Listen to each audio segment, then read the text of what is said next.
बिहार में 18,000 शिक्षक ऐसे हैं जो बगैर प्रमोशन के रिटायर होंगे, यानी जो नियोजित शिक्षक जो है राज्यकर्मी का दर्जा सक्षमता पास करने के बाद जो वो प्राप्त किए हैं, अब उनके लिए क्या फ़ायदा और क्या नुकसान है ज़रा देखेंगे इसमें जो भास्कर न्यूज़ में जो प्रकाशन हुआ है। अगर हम मीडिया रिपोर्ट के अनुसार अगर हम बात करें तो राज्यकर्मी दर्जा पाए 12,000 शिक्षक 2 वर्ष में रिटायर हो जाएँगे।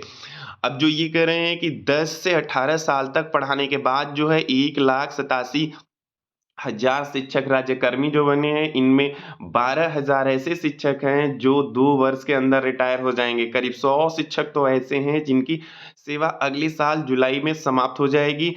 ऐसे में राज्यकर्मी बनने के बाद भी इन्हें बढ़े वेतन और अन्य सुविधाओं का लाभ पूरी तरह से नहीं मिल पाएगा। प्रमोशन भी नहीं होगा क्योंकि प्रमोशन के लिए 8 वर्ष का अनुभव होना चाहिए। ऐसे में 12,000 ऐसे ऐसे राज्यकर्मी शिक्षक होंगे जो बगैर प्रमोशन के ही रिटायर हो जाएँगे। तो अब इनको नुकसान क्या होगा ज़रा देखेंगे इनकी सैलरी में, इनका पेंशन में, इनमें किस तरह का होगा, नीचे में ये पूरा ये बताए हैं ये।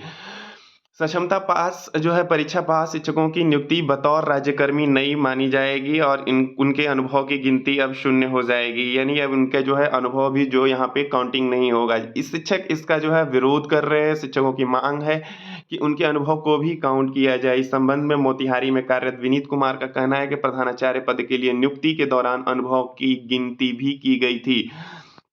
इसी तरह से आईटीआई परीक्षा में जो है आईटीआई परीक्षा में उप प्राचार्य के पदों पर नियुक्ति के लिए भी अनुभव की गिनती की गई है। ऐसे में राज्यकर्मी का दर्जा देने के दौरान शिक्षकों के भी अनुभव की गिनती की जाए। संगीता कुमारी का कहना है कि यदि अनुभव की गिनती होती तो प्रमोशन के साथ ही दूसरे अन्य लाभ मिलते।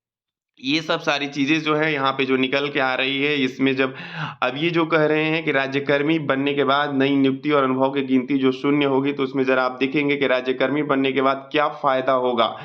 राज्यकर्मी बनने के बाद शिक्षकों की महँगाई भत्ता, मकान किराया भत्ता, चिकित्सा भत्ता, शहरी परिवहन भत्ता भी मिलेगा। समय-समय पर वेतन भत्तों में संशोधन का लाभ मिलेगा। हर वर्ष बोनस एरियर भी मिलेगा। इसके साथ ही 8 वर्ष की अवधि के बाद शिक्षकों की प्रोन्नति भी हो सकती है। डीओ शिक्षकों को स्थानांतरित कर सकते हैं। ये जो है राज्यकर्मी बनने के बाद जो है ये फ़ायदा बता रहे हैं। पहले क्या था और अब जो है, पहले जो है प्राथमिक शिक्षकों कक्षा को जो है 25,000 रुपए मूल वेतन मिलता था। मकान किराया भत्ता, चिकित्सा भत्ता तथा शहरी परिवहन भत्ता भी मिलता था जो लगभग 32,000 के आसपास होता था। अब जो है राज्यकर्मी बनते ही 1 से 5वीं क्लास के प्राथमिक शिक्षकों का मूल वेतन तो 25,000 रुपए ही रहेगा, लेकिन नियोजित शिक्षकों को सकल वेतन के रूप में 44,130 रुपए मिलेंगे। यानी पहले और अब में जो है यहाँ पे ये बता रहे हैं। ऐसा क्यों? क्योंकि 42% डीए मिलेगा जो 10,500 रुपए होगा, 8% आवासीय भत्ता मिलेगा जो मूल वेतन का 2,000 रुपए होगा। सीटीए के रूप में 2,130 रुपए मिलेंगे, मेडिकल मद में 1,000 रुपया मिलेगा, पेंशन फंड में 3,500 रुपए जाएँगे। ये जो है इनका जो मद है जो जिसमें डीए से लेके आवासीय भत्ता और जो है मूल वेतन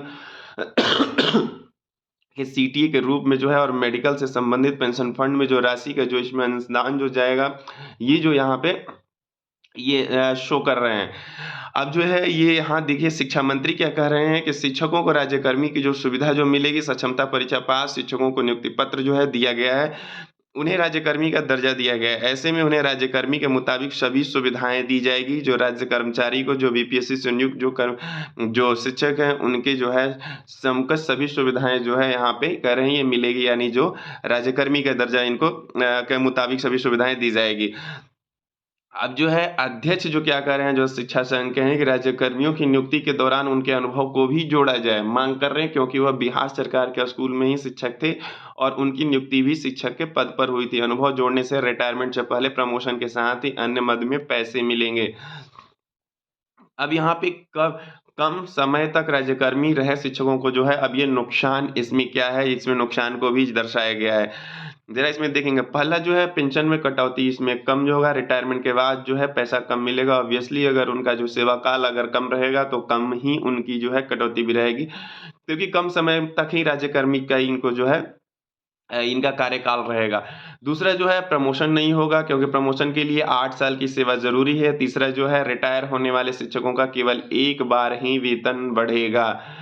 यहाँ पे और चौथा जो है ट्रांसफ़र ज़रूरी है, जल्दी रिटायर होने वालों की भाग-दौड़ बढ़ेगी ये जो है यहाँ पे नुकसान ये बता रहे हैं और मोतिहारी की ये है डेटा हाई स्कूल में कार्यरत रविभूषण 20 नवंबर को राज्यकर्मी बने हैं। वे 31 जनवरी 2025 को रिटायर हो जाएँगे। रविभूषण का कहना है कि यदि ट्रांसफ़र हो जाता है तो नई जगह पर नियुक्ति से पहले ही सेवानिवृत्त किया जाएगा। भागलपुर के जो है यहाँ पे चिन्हित मध्य विद्यालय इस्माइलपुर में कार्यरत उमेश जो है 59.5 जो वर्ष की आयु में सक्षमता परीक्षा पास करके राज्यकर्मी बने। ऐसे में जो है नियुक्ति पत्र मिलने के बाद केवल 5 महीने ही राज्यकर्मी का वेतन ले सकेंगे। ऐसे ही तीसरे केस में जो है पटना के एक हैं जो ये सितंबर 2025 में जो है ये रिटायर होने वाले हैं और उनका कहना है कि राज्यकर्मी बनने की खुशी है लेकिन रिटायरमेंट की उल्टी गिनती की वजह से अफ़सोस होता है कि पहले ही परीक्षा ली जाती या फिर परीक्षा नहीं होता।